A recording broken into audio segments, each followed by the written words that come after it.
Welcome to this edition of IE News. I'm Rico James. And I'm Ana Marie Ramirez. And we have all your latest information and entertainment on this edition of IE News. That's right, Rico. We have a special health report and a story on the Long Beach Roller Derby. And don't forget about our very special spotlight interview on the music, radio, and television department. All of that and more coming up right after this.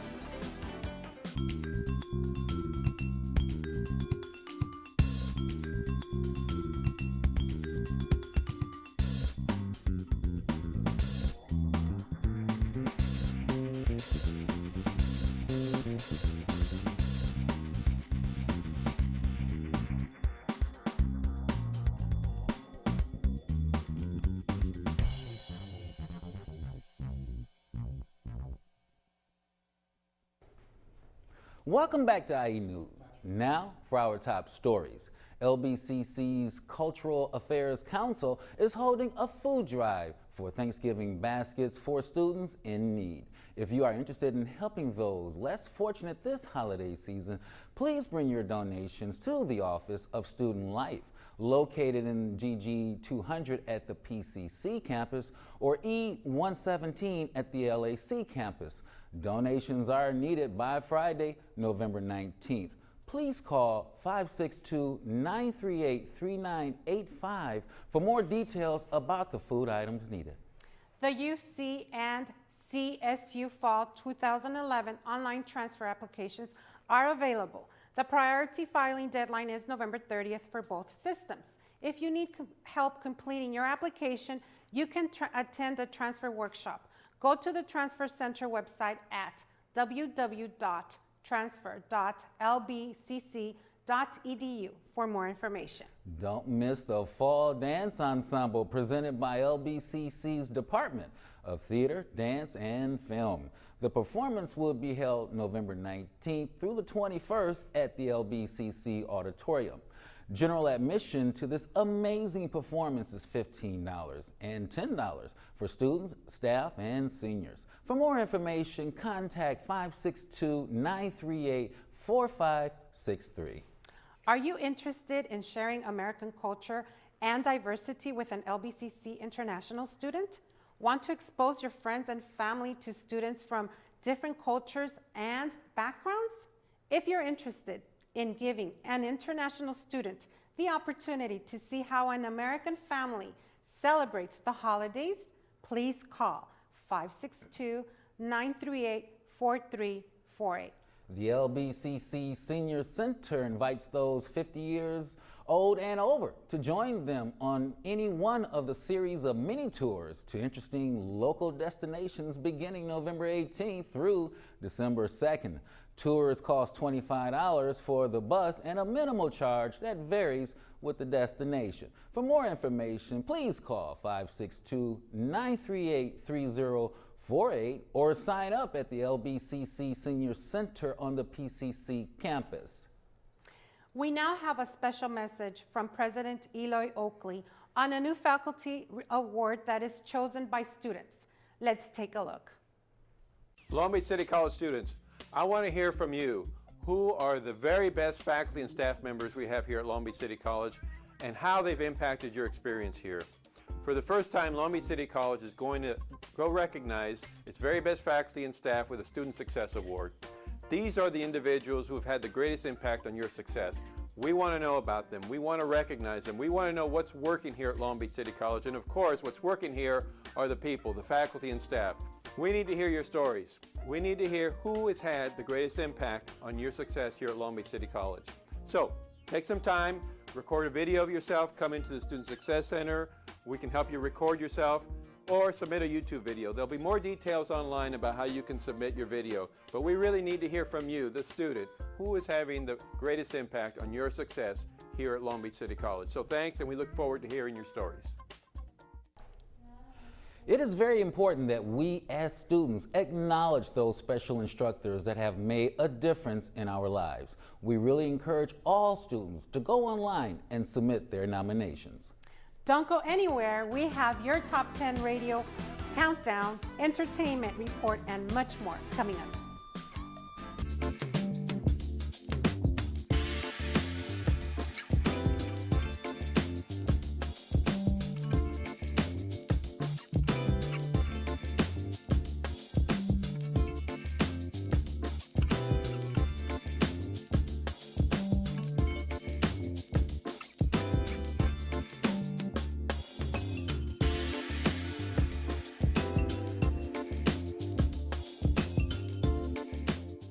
Welcome back.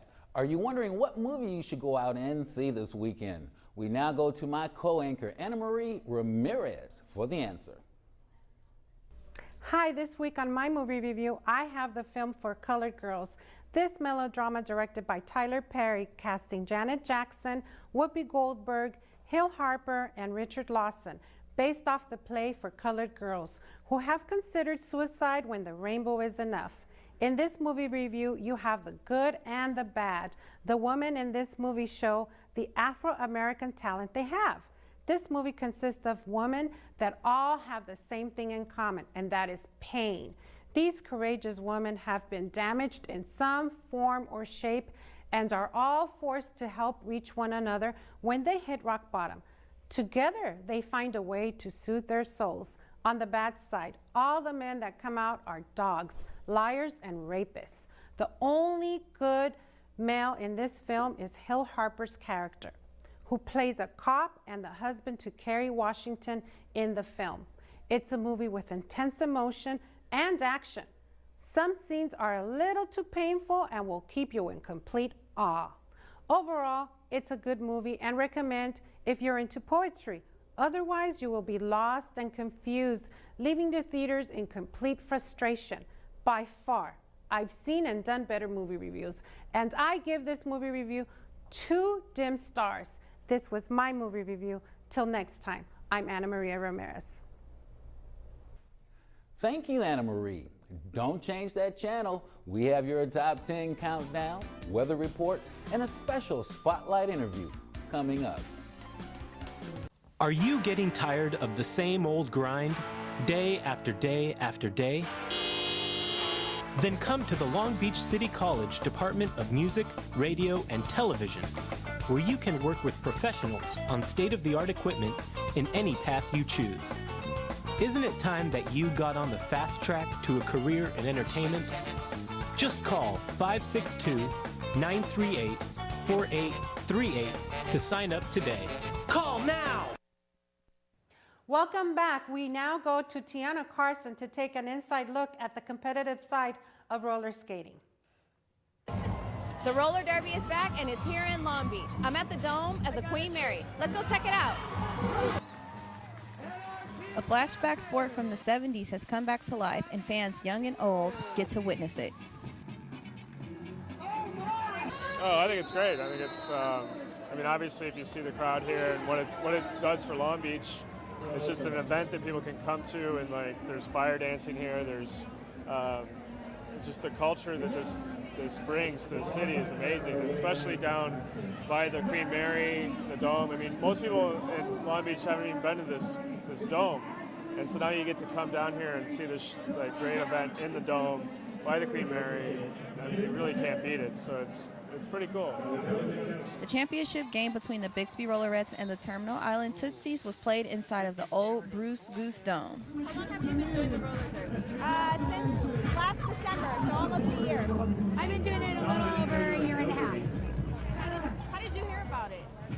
Through various people in Long Beach. I first heard about it through a manicurist, and then I talked to someone else who had got some skates from Estrogen on 4th Street, and then I happened to catch it on TV, and I was like, okay, I need to go get some skates. The universe is talking to me here.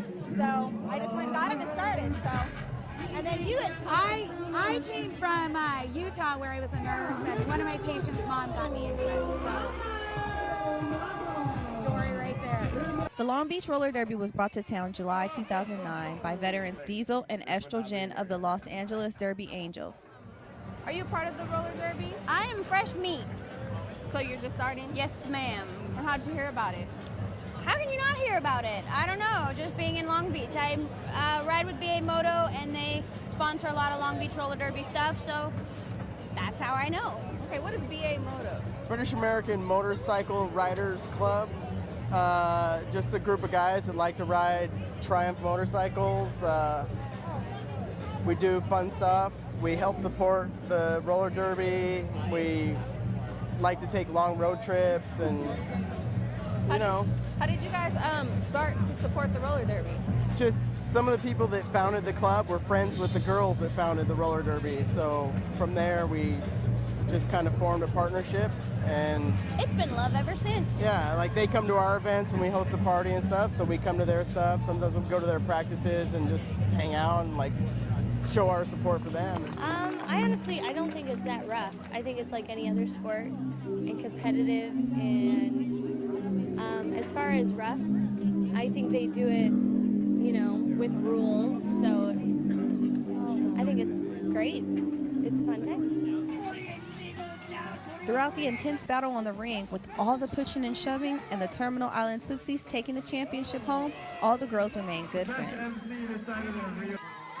For more information, visit www.longbeachrollerderby.com. I'm Tiana Carson for IE News. Thanks, Tiana.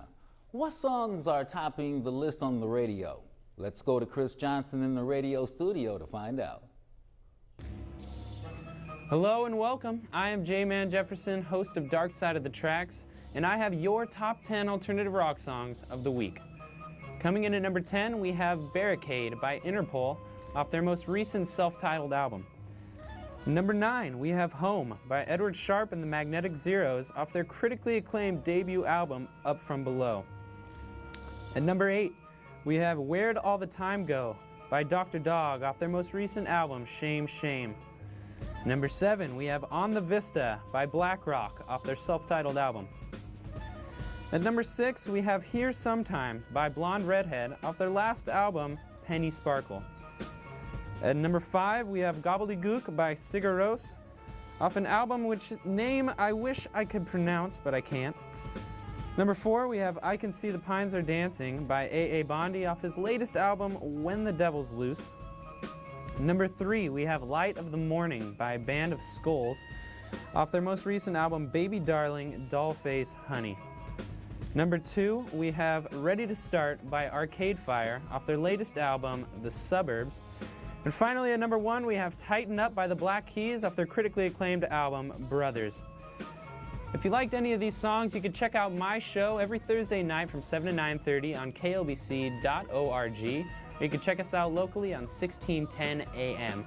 And if you'd like to see live video of the show, you can sign on to ustream.tv and check us out. We're going to be under KLBC LB. If you'd like to check out our sister station, KCTY, you can sign on to kctyfm.org. You can check them out locally at 107.7 FM. And if you'd like to see live video of that show as well, you could sign on to ustream.tv. They're going to be under KCTY LB. That about wraps up this week's Top 10. I'm J-Man Jefferson. Thanks for watching. Thank you for the latest Top 10, Chris. With the flu season in full effect, are you curious about ways that can keep your body healthy? Let's go to Tiana Carson for her health report. Hi everyone, today I'm bringing you this week's health report. Are you tired of eating fast food every day where you're left to feel extremely full, tired, and heavy? Well, forget about worrying and opt to take a healthier approach to life. Snackpicks.com gives us healthy snacks that are tasty, satisfying, and fairly inexpensive. If you take a trip to your local grocery store for under $2, shoppers can pick up ready pack of carrots, barely 80 calories, cherry tomatoes at 94 calories, sliced apples or strawberries. They're simply empty calories. They taste great and your body would appreciate them. Practicing portion control is critical to snacking right. Even better for you snacking options are not an invitation to overeat. Eating is not the only part of healthy living. Daily physical activity plays a major part in maintaining good health. If you don't have time to work out during the week, choose to park at the end of the parking lot and walk to your destination. Instead of taking the elevator, use the stairs. It doesn't seem like a lot, but even the smallest amount of activity helps. And lastly, remember to drink plenty of water and take your multivitamins daily. You're only given one body to live in, so make sure you take care of it. That was this week's health report. I'm Tiana Carson for IE News.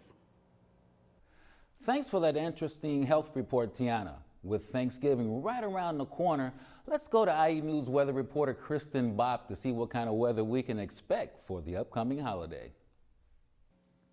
Welcome to this week's weather report. We'll have your holiday forecast, but before we take a look at our area, let's head on over to the East Coast. We're in the Northeast. They're experiencing very severe thunderstorms with chilly temperatures ranging anywhere from the low to mid-40s. In the Mid-Atlantic region, they're also experiencing thunderstorms with chilly temperatures, along with wind gusts blowing up to 20 miles an hour. And in the southern region of the East Coast, they're experiencing very mild, warm temperatures ranging anywhere from the mid-70s to low 80s. In the Midwest, they're experiencing very mild fall-like temperatures ranging anywhere from the mid-60s to low 70s. And in the Northwest, they're experiencing very heavy rainfall. However, this rainfall is moving inward, possibly turning into snowfall. And here in Southern California, we're experiencing very mild fall-like temperatures ranging anywhere from the mid-60s to low 70s. And speaking of Southern California, let's take a closer look at our area, where, as you can see, we have very mild fall-like temperatures. We have 70 degrees in Malibu, 63 in Santa Monica, 70 degrees in Los Angeles, 71 in West Covina, and a mild, cool 63 degrees right here in Long Beach. Let's take a look at our 5-day forecast. Where on Thursday, we'll have a high of 71 degrees with partly cloudy conditions, dropping down to 51 for our low. More of the same on Friday. On Saturday, we'll have a high of 63 degrees, dropping down to 49 for our low with cloudy and possibly a chance of rain, so don't forget your umbrella on Saturday. On Sunday, we'll have a high of 61 degrees with mostly cloudy conditions, dropping down to 48 for our low. And heading into our work week on Monday, we'll have a high of 62 degrees with partly cloudy conditions, dropping down to 47 for our low. Let's take a look at our Long Beach camera. I have downtown Long Beach right behind me. And if you're heading out to downtown Long Beach this weekend, don't forget that umbrella because you might be needing it. That's it for this week's weather report. I'm Kristen Bopp for IE News.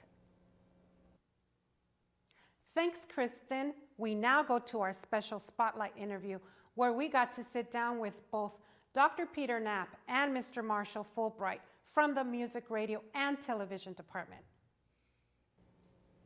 I'm here with Department Chair of Music, Radio, and Television, Dr. Peter Knapp, and Director of Orchestras, Marshall Fulbright. Dr. Knapp, I would like to start with you first. Okay. What is your background in music, radio, and television?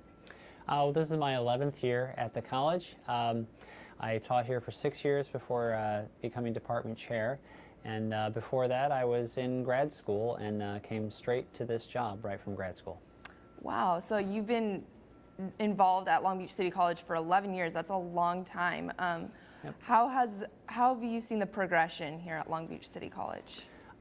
Well, for the department, it's been a really fascinating journey. There's 3 programs actually within the department. There's the Academic Transfer Music Program, which is what I'm most involved with in my area of specialty, and then there's the Commercial Music Program, and then, of course, the Radio and Television Program. And all 3 areas have seen quite a bit of growth over the past decade, as well as expansion of the classes they offer and the types of technology they have to use. As you can tell within the television department, they've had quite a bit of influx of some new technologies, and this has been a great opportunity for the students. So we've had quite a bit of growth, both with the program capabilities and the student population. That's good. Mr. Fulbright, what is your background in the Music, Radio, and Television Department? Well, this is actually my 5th year here at Long Beach City College, and before coming here, I taught in San Jose and I taught back east, and so yeah, this is just my 5th year here. Okay, and I've heard that you've worked with some very prestigious conductors. Can you tell me a little bit about who you've worked with and what you've actually learned from them? Wow, I've had the opportunity to work with a lot of different types of conductors, different types of people, and it would take me days to tell you the amount of things that I've learned from them, from just be patient to different repertoire to different techniques. I mean, I can't even name one that I learned more from. I've learned from so many different people. And what instruments do you play? My primary instrument that I went to school on is flute. I played a lot of flute and a lot of piccolo. That's cool. I used to play the flute. Dr. Knapp, do you play any instruments? I do. I was primarily percussion and piano through my school years. Okay, and what courses do you teach here? I teach primarily the music theory, musicianship, and music history courses. Okay, and Mr. Fulbright, what courses do you teach here? I teach the chamber orchestra, the symphony orchestra. I also coordinate the chamber music, and as well as music appreciation. And Dr. Knapp and I both go back and forth and teach music history.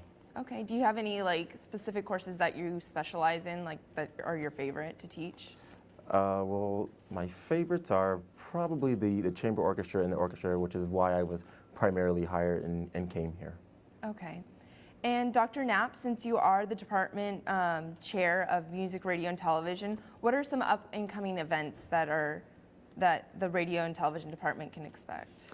Well, we're getting into the winter concert season, so there's quite a few concerts coming up from both the jazz instrumental ensembles, the jazz choirs, as well as the orchestras, wind ensembles, and classical choirs.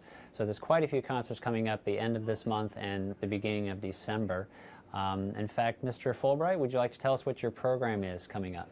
Well, the orchestra concert, the chamber orchestra and the symphony orchestra concert are December 12th, and we're playing a lot of holiday favorites as well as just normal, regular classical music. We have 'Twas the Night Before Christmas that's going to be narrated by former Long Beach City College president and former Long Beach Mayor Beverly O'Neill. We'll be playing some Strauss waltzes, the Blue Danube, Radetzky March by Strauss. We're doing a festive Hanukkah song. We also end with our traditional holiday sing-along at the very end of the concert. Oh, wow, that's a lot. How long have you guys been preparing for this? Well, we do 2 concerts a semester. Our first was in October, and right after that, around October, the 3rd week in October, we started preparing. So it's been about 5 weeks, 6 weeks. So we do a lot in a short amount of time. Wow. What has been the most challenging thing throughout these last few weeks? Wow, the most challenging is a lot of the music that we're doing is very stylistic. It's German, it's fun, it's about a waltz, and it's about lightness and just being really open to new sounds and trying to get 40 or 50 people to feel that lightness and to feel that dance-like feeling in the music isn't very easy. It takes us a lot of repetitions over and over and over again just so that everyone feels the same thing. Yeah, it sounds difficult. How many people are you guys expecting to come out for these orchestras? For the orchestra concert, I'm hoping to get a lot of people there. Usually we average anywhere between 200 to 400, but hopefully with our special guests and with this being a very fun and uplifting concert, that we'll get more people come out. If people want to attend, how can they find out more information? Well, right here, December 12th at 2 p.m. in the Long Beach City College Auditorium. We don't do pre-sale on tickets, but we will have a box office that's open at 1:30. Tickets are $10 for general admission, $5 for seniors and children, and for anyone with the Long Beach City College ID, it's free. Oh, that's cool. I believe that our television department is actually going to be there filming, so that'll be cool. Yes, they will. Dr. Knapp, how is the budget affecting the radio, music, and television department? Well, it has been affecting it quite a bit. We had college-wide, there was about a 12% cut in the number of sections available, which the students, of course, have felt very directly in not being able to get quite a few of the courses they would like. Within the department, we felt a proportional amount of cuts across the department, all 3 programs.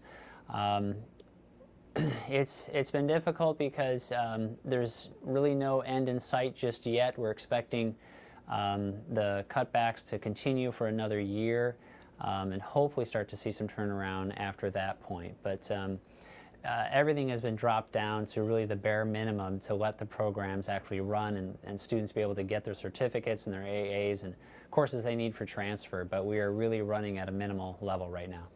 And if students are interested in joining the music, radio, and television department, how can they go about joining? Well, most of the courses are open enrollment, so it's a matter of talking with the faculty in charge of those courses. As long as there's no prereq, then those courses are open for enrollment. Certain courses, a limited number of courses do require auditions, certain performance courses, as well as the applied music major program requires an audition. But for the most part, courses are open enrollment, and then as long as you get the prereq, you can jump right in. Okay. This is actually a question for both of you guys. Why do you feel that music is so important? Wow, start? That's a tough question. Music, I feel that music is important. I feel that art is important and visual arts are important. I feel that literature is important. I mean, we spend so much time today with math scores and with science scores. But when it comes down to it, what do people mostly remember from the 17th century? What do people mostly remember from the 60s? Usually it's a favorite tune, it's a Beatles tune, it's something that happened in terms of culture. And I'm not saying that the others are not important. I think that they're really vital and important. But when it comes down to it, people want to feel and be moved, and the best way to do that and to capture that in all of society is through art, literature, poetry, and music. So I just think this is one part of our society that needs to still be nourished and is actually starting to dwindle, and I think that we'll see the effects of it in probably way beyond our lifetimes in 100 years when there's not too much coming out in terms of artistry. I don't know how you feel about that, Pete. Yeah, I mean, I just second that, and also add on, I think, as he was saying, that we spend so much time focusing on measuring math scores and English scores and things like that, and people invest so much time, which is important, in their ability to get jobs and to have a secure and steady livelihood. And yet, at the same time, it's interesting that what they go and spend their discretionary time and discretionary money on is the arts, because the arts, all forms of it, are where we try to really connect meaning to our lives. It's not just in test scores, but actually, using the arts to make connections with other people. And so I think those intrinsic values with the arts are extremely important to support. And here we are on the liberal arts campus, and liberal arts as a course of study requires that you have a broad exposure to a lot of different subjects. And that's very important, including music and all the other arts.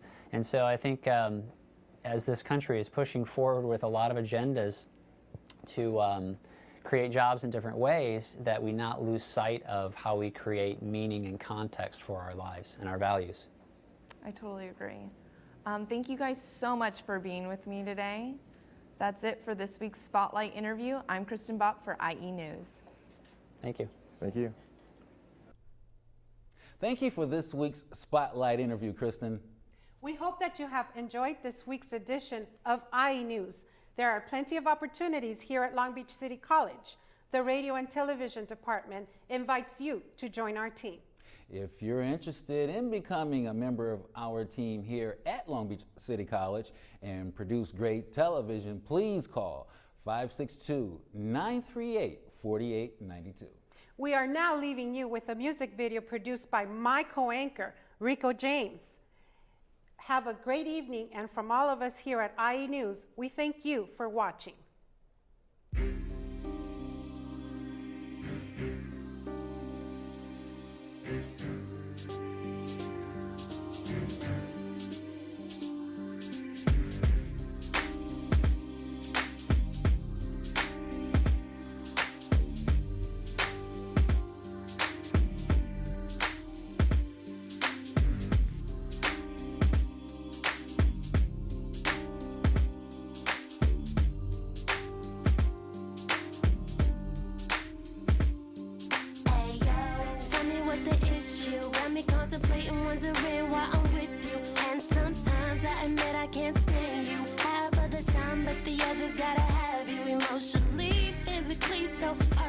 How you put me through, baby, is